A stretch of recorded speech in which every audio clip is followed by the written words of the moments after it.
नमस्कार दोस्तों, आप सबको भगवान परशुराम की जन्मदिन की हार्दिक शुभकामनाएं, बहुत बहुत बधाइयाँ।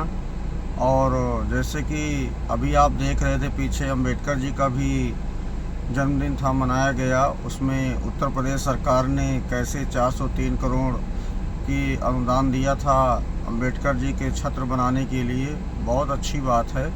लेकिन मैं सरकारों से ये कहना चाहता हूँ, चाहे वो केंद्र की हो चाहे वो राज्य की हो, अगर एक समुदाय अंबेडकर जी को मान रहा है और अंबेडकर जी के आप बना रहे हो, दे रहे हो प्रतिमाओं के छत्र लगाने के लिए, तो आप दूसरे समुदाय के जो आपके परशुराम जी हैं, परशुराम सबके हैं, हमारे सबके भगवान हैं परशुराम जी, हम अगर उनके जन्मदिन को मनाते हैं तो ना तो उत्तर प्रदेश सरकार ने ना केंद्र सरकार ने एक छुट्टी उनके नाम पे घोषित किया है, ना तो 1 करोड़ का अनुदान घोषित किया है।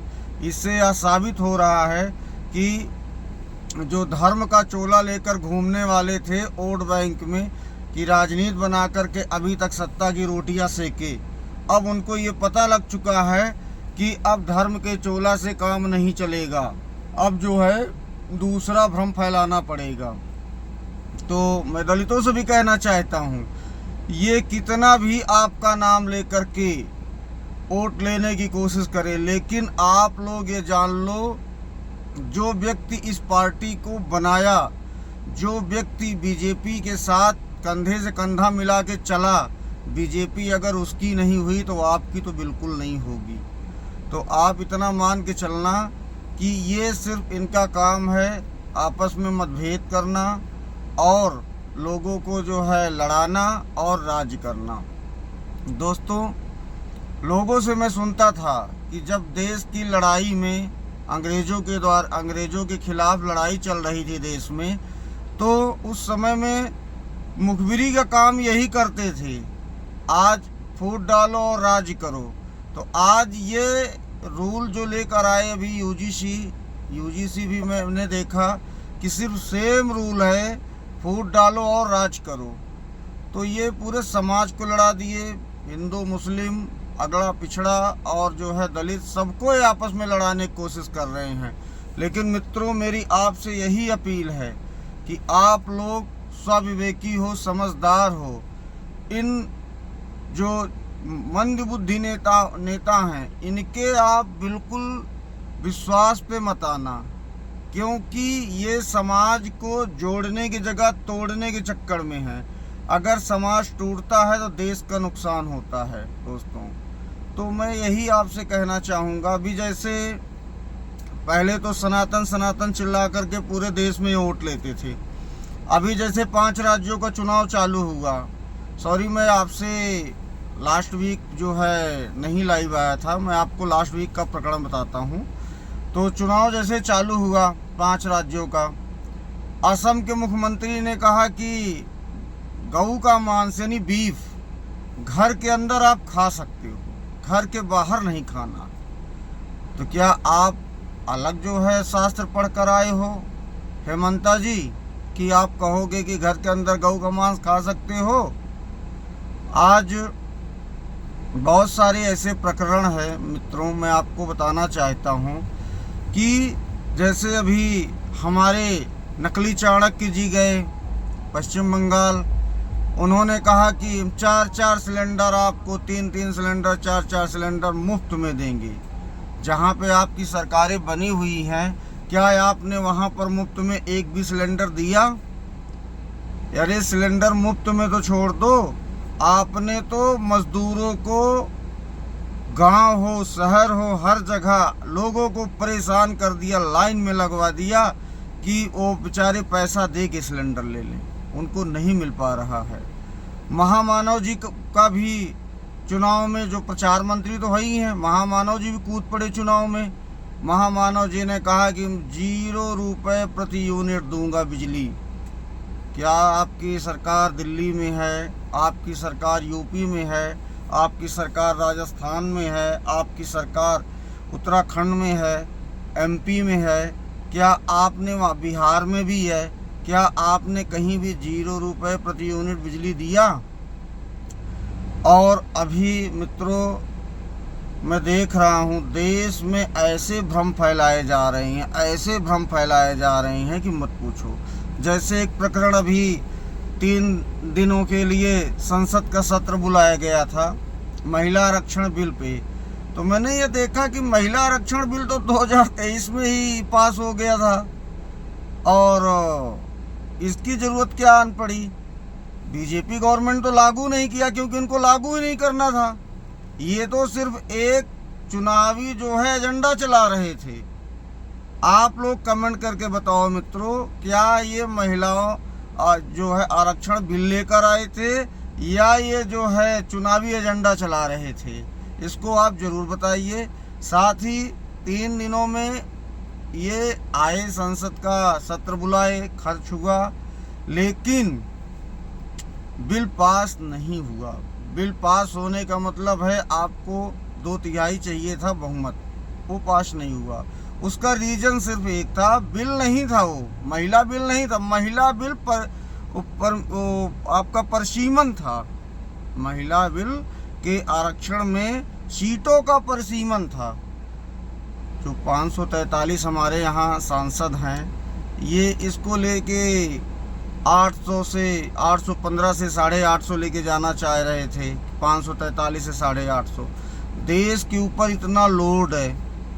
अगर आप ये बताइए 543 में काम नहीं हो पा रहा है तो क्या जब 850 कर देंगे तो क्या देश ज़्यादा डेवलप हो जाएगा? और भ्रष्टाचार फैलेगा, और भ्रष्टाचार फैलेगा। तो फिर महामानव जी प्रकट होते हैं, मानव जी प्रकट होते हैं टीवी पे 8:30 बजे। खूब देश की जनता के सामने रोना धोना करते हैं, विपक्ष ने पाप किया, विपक्ष ने ऐसा किया वैसा। मैं कहता हूँ महामानव जी, अगर आपको महिलाओं की इतनी चिंता है तो कहना तो बहुत सारी बातें हैं, लेकिन मैं आपको शॉर्ट में ही कह दे रहा हूँ। महिलाओं के आरक्षण की इतनी बड़ी चिंता है तो आप जो बिल पास हुआ है आप उसको लागू करो ना। कौन रोक रहा है आपको? राष्ट्रपति का सिग्नेचर हो रखा है, लेकिन आप उसको नहीं, क्योंकि आपको तो क्या है, झूठ बोलना है, भ्रम फैलाना है देश में। और सत्ता में बने रहने के लिए देश का कितना भी खर्च हो, सत्र बुलाया गया, खर्च हुआ, उससे कोई मतलब नहीं है। आपको सिर्फ सत्ता में बने रहना है और विपक्ष को बदनाम करना है कि जी मैं तो कर रहा था, इनके द्वारा नहीं हुआ। तो ऐसे अब राजनीति चलने वाली नहीं है। आपके सारे मुद्दे विफल हो रहे हैं। और मैं शरण समाज से भी कहना चाहूँगा, 10 मई को दिल्ली में रामलीला मैदान में विद परमिशन के साथ प्रोग्राम होगा। पूरे देश के सवर्णों से मैं कहना चाहता हूँ, पूरे देश के ओबीसी भाइयों से कहना चाहता हूँ, पूरे देशवासियों से कहना चाहता हूँ, जो लोग ये मानते हों कि यूजीसी और SC ST ये काले कानून हैं देश के लिए, इससे देश में विवाद पैदा होता है। आप लोग आइए और हम लोग प्रोटेस्ट करेंगे तो सरकार तक हमारी बात पहुंचेगी। और ये भी रहेगा, सुप्रीम कोर्ट में भी ये मैटर चल रहा है। मैं देख रहा हूँ सरकारें जो है तारीख पे तारीख लेते चली, केंद्र सरकार तारीख पे तारीख लेती चली जा रही है। मोदी जी, जब कोई कानून गलत बनता है, जब कोई कानून गलत बनता है तो उस कानून में रिव्यू जरूरी होता है।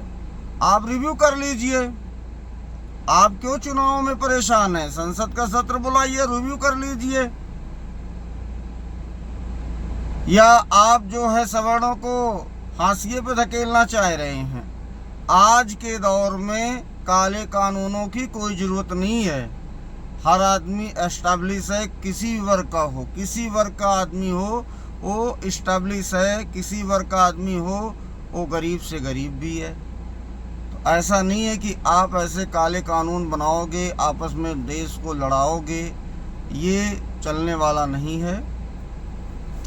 और मित्रों, लास्ट प्रकरण मैं आपको ये अभी बताना चाह रहा हूँ कि अब धीरे धीरे जैसे जैसे सच्चाई सामने आ रही है, सनातन का चोला ओढ़ने वाले आज सनातन के नाम पर जो गद्दी पे बैठे हुए हैं वही जब ये बोलेंगे कि गऊ का मांस घर के अंदर खाओ या बाहर खाओ, घर के अंदर पाप नहीं है, घर के बाहर पाप है, तो आप उनके बुद्धि विवेक को खुद ही जान सकते हो। यही बात आदि शंकराचार्य जी, अभी मुक्तेश्वरानंद जी आज जो धरने पे बैठे हैं, यही कह रहे हैं कि भाई आप गाय के नाम पर आए हो, गाय के रक्षा के नाम पर आए हो, क्या हुआ आपके वादों का। लेकिन यहाँ तक कि उनके ऊपर भी झूठा केस लगाया गया, माननीय हाई कोर्ट द्वारा वो तो सुनवाई हुई और वो केस झूठा पाया गया। तो ऐसे चाल चरित्र वालों से सावधान रहने की ज़रूरत है। मैं उत्तर प्रदेश सरकार से भी कहना चाहूँगा कि अगर आपने अपना स्टैंड क्लियर नहीं किया तो इस यूजीसी और SC/ST एक्ट के चपेट में यूपी में 27 में सरकार बनने वाली नहीं है। लोगों को मैं देख रहा हूँ जिस तरह से लोगों के अंदर गुस्सा भरा पड़ा है, तो आप को स्टैंड लेना चाहिए, आपको स्टैंड लेना चाहिए कि जो कानून गलत है उसको लागू ना होने दिया जाए। यूसीसी, रही बात मित्र यूसीसी का प्रकरण, अब मैं आपको बताता हूँ। इन्होंने जो अभी गुजरात में यूसीसी लागू किया है, उसमें समान कामन जो है कानून जो बनाया था इन्होंने, यूसीसी सभी के लिए एक समान कानून, वो बहुत ही कमज़ोर बनाया हुआ है। 2-3 धाराएं उसमें चेंज है, बस उसका मुस्लिम महिलाओं के लिए धाराएं हैं जो चेंज है। बाकी इन्होंने समान नागरिकता कानून जो ये बोल रहे थे कि लेकर आऊँगा, कुछ भी नहीं है, कोई चेंजिंग नहीं है।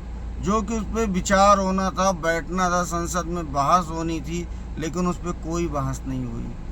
तो मित्रों, ये जो झूठ का पुलिंदा प्रचार मंत्री प्रचार में लगे हुए हैं, आप, मैं जिस स्टेट तक भी मेरी वीडियो जाती हो, जो लोग सुनते हो मुझे, मैं इतना ज़रूर उनसे कहना चाहूँगा कि झूठ का गुब्बारा फूट चुका है।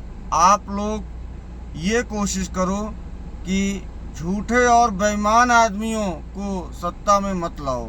झूठे और बेईमान आदमी जब तक सत्ता में रहेंगे, ना देश का भला होगा, ना आपका भला होगा।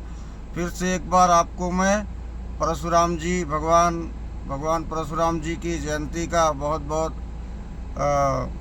अभिवादन करता हूँ, बधाइयाँ देता हूँ। धन्यवाद।